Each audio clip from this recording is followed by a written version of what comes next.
Assalamualaikum warahmatullahi wabarakatuh. Perkenalkan, nama saya Rifa Setiarvianti, NIM 444-1933. Saya dari jurusan Teknologi Pangan 2019, Universitas Sultan Ageng Tirtayasa. Assalamualaikum warahmatullahi wabarakatuh. Halo semuanya. Jadi di sini saya akan menjelaskan tentang analisis kadar air menggunakan metode termografimetri. Nah, teman-teman sebelumnya tahu gak sih apa itu air? Nah, air merupakan zat yang sangat penting dan mutlak bagi keberlangsungan kehidupan di alam semesta. Tanpa adanya air, makhluk hidup seperti manusia, tumbuhan, dan hewan di alam ini tidak dapat hidup. Air merupakan senyawa yang terkandung dalam jumlah besar di alam, yang terdapat di udara, di dalam bumi, dan dalam makhluk hidup. Nah, selanjutnya kita akan membahas tentang air dalam bahan pangan.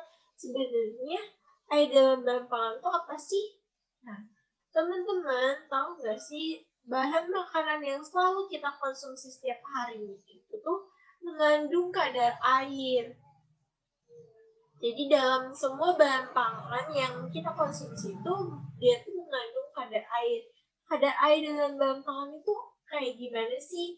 Jadi air itu merupakan komponen penting dalam bahan pangan dan yang jumlahnya itu dalam berbagai bentuk dan jumlah yang berbeda. Nah, air ini dapat berupa komponen intraseluler dari bahan nabati dan hewani. Air dapat berfungsi sebagai medium pendispersi atau pelarut dalam berbagai produk pangan. Nah, contohnya itu pada butter dan margarin. Nah, pada butter dan margarin ini, air berfungsi sebagai fase terdispersi dalam produk emulsi. Selain itu, air juga berfungsi sebagai komponen minor dalam bahan pangan atau produk pangan kering. Nah, air dalam pangan ini berperan dalam mempengaruhi tingkat kesegaran, stabilitas, keawetan, dan kemudahan terjadinya reaksi-reaksi kimia, aktivitas enzim, dan pertumbuhan mikroba. Selain itu, teman-teman tahu nggak sih bahan pangan yang kita pikir itu kering? Nah, contohnya itu kayak tepung, gandum, dan biji-bijian, kacang-kacangan, itu tuh ternyata mereka tuh mengandung kadar air, teman-teman. Meskipun kadar air dalam bahan pangan tersebut itu jumlahnya sedikit dibandingkan kadar air pada buah-buahan. Nah, selanjutnya kita tuh akan membahas tentang kadar air. Dari tadi kita udah ngomongin air. Nah, sebenarnya kadar air itu apa sih? Kadar air adalah salah satu metode uji laboratorium kimia yang sangat penting dalam industri pangan untuk menentukan kualitas dan ketahanan pangan terhadap kerusakan yang mungkin terjadi. Semakin tinggi kadar air suatu bahan pangan, akan semakin besar kemungkinan kerusakannya, baik sebagai akibat aktivitas biologis internal atau metabolisme maupun masuknya mikroba perusak. Pengurangan kadar air bahan pangan akan berakibat berkurangnya ketersediaan air untuk menunjang kehidupan mikroorganisme dan juga untuk keberlangsungan reaksi-reaksi fisikokimiawi. Dengan demikian, baik pertumbuhan mikroorganisme maupun reaksi fisikokimia keduanya akan terhambat. Bahan pangan akan dapat bertahan lebih lama dari kerusakan. Pengaturan kadar air ini merupakan salah satu basis dan kunci terpenting dalam teknologi pangan. Ya, jadi, kadar air, semakin besar kadar air dalam suatu bahan pangan itu akan mempengaruhi kualitas dan mutu serta ketahanan dari suatu bahan pangan tersebut, teman-teman. Jadi, kalau misalnya bahan pangan tersebut semakin rendah kadar airnya, maka kualitas penyimpanannya itu akan semakin lama. Proses penyimpanan bahan pangan tersebut itu akan semakin lama dikarenakan kadar air yang sedikit tersebut. Nah, sebenarnya apa sih hubungan kadar air dan pangan ini? Jadi, keberadaan air dalam bahan pangan ini selalu dihubungkan dengan mutu pangan sebagai pengukur bahan kering atau padatan.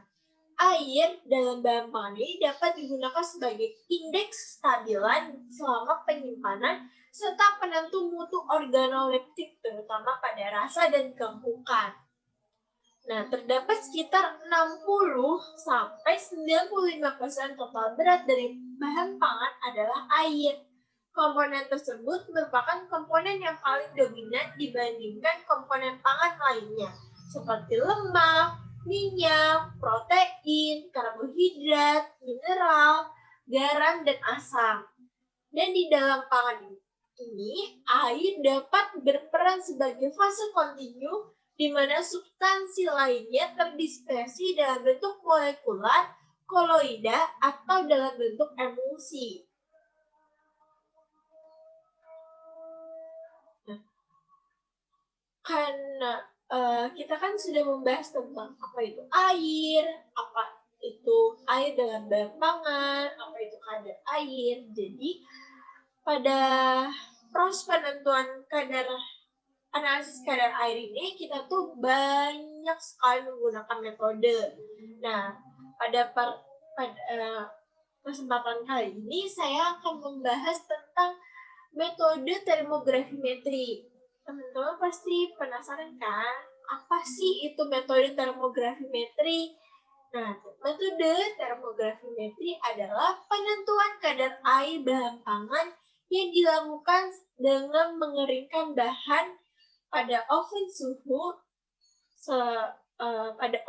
pada suhu 105 sampai 110 derajat Celcius selama 3 jam sampai diperoleh berat yang konstan. Nah, metode pengeringan ini nih disebut juga sebagai metode termografimetri. Nah, saya akan menunjukkan alat termografimetri. Seperti ini gambarnya teman-teman. Nah, alat ini berfungsi untuk membantu kita menganalisis kadar air dalam bahan pangan. Nah, selanjutnya kita akan membahas tentang prinsip metode termografimetri. Prinsip metode termografimetri ini adalah analisis kadar air dengan metode termografimetri ini dilakukan dengan cara mengeluarkan air dari bahan dengan bantuan panas. Namun, pada metode termografimetri, perubahan berat karena hilangnya air dari bahan selama pemanasan akan dicatat oleh neraca termal atau thermobalance secara otomatis sebagai fungsi dari waktu dan suhu.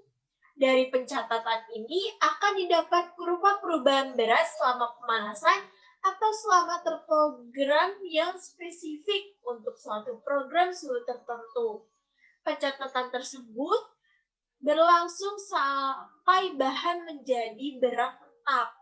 Karena penimbangan dilakukan secara otomatis di dalam alat pengering, maka kesalahan akibat pengeringan akan sangat kecil.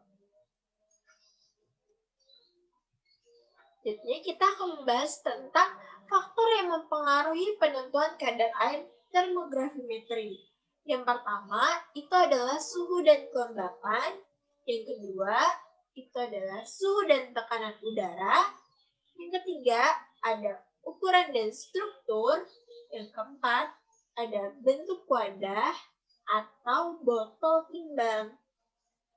Yang dimaksud dengan suhu dan kelembapan itu adalah suhu dan kelembapan pada saat kita berada di laboratorium.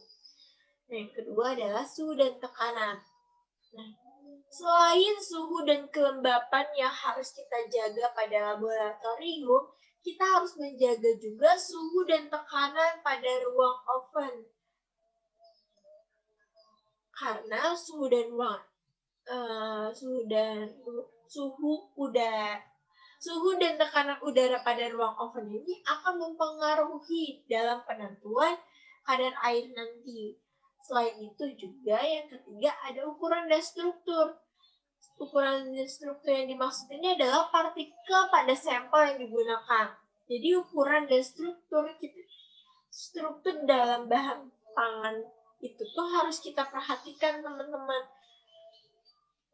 Nah, yang keempat ada bentuk dan wadah atau botol timbang. Jadi bentuk wadah atau botol timbang ini rasio diameternya itu harus berbanding dengan tinggi. Selanjutnya ada ketelitian analisis air dengan pengeringan. Nah, ketelitian analisis kadar air dengan metode pengeringan ini dipengaruhi oleh beberapa faktor. Yang pertama itu adalah suhu pengering. Yang kedua ada suhu dan kelembapan dari ruang pengeringan. Yang ketiga ada kecepatan penggerak udara di dalam pengeringan. Yang keempat ada kondisi vakum. Yang kelima ada kedalaman dan ukuran partikel sampel.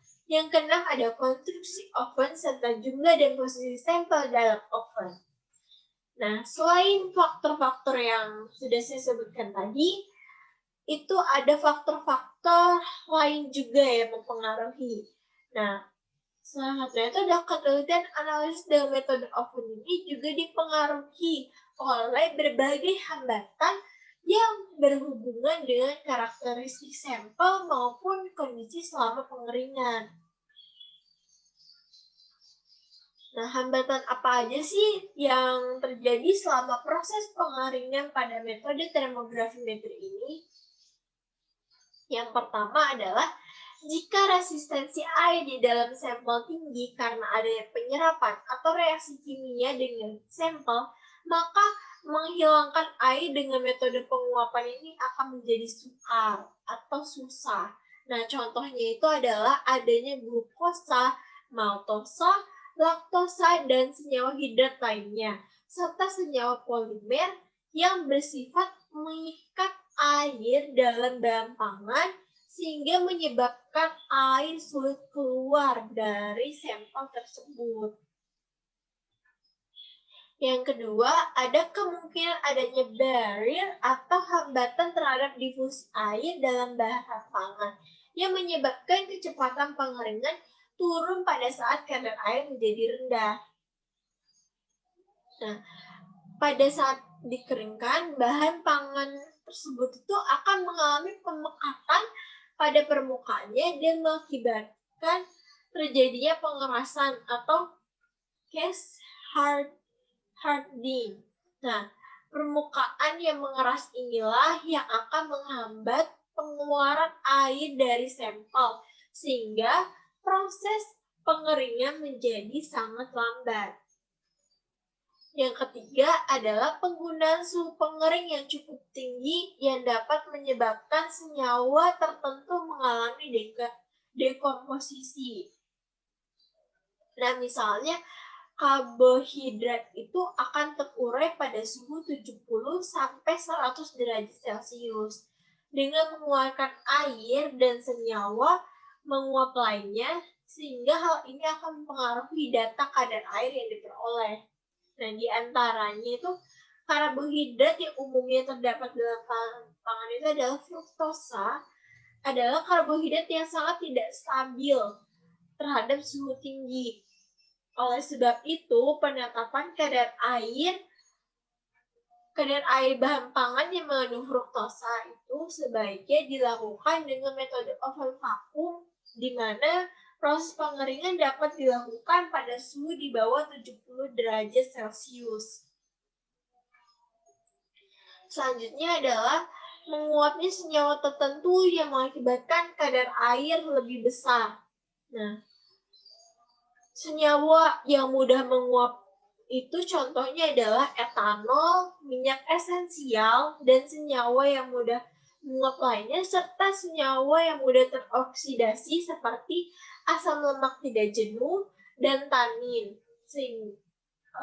Menguapnya senyawa-senyawa yang saya sebutkan tadi itu dapat menyebabkan nilai kadar air menjadi lebih besar dari sesungguhnya karena kehilangan berat yang akan terjadi akan dianggap sebagai air yang hilang.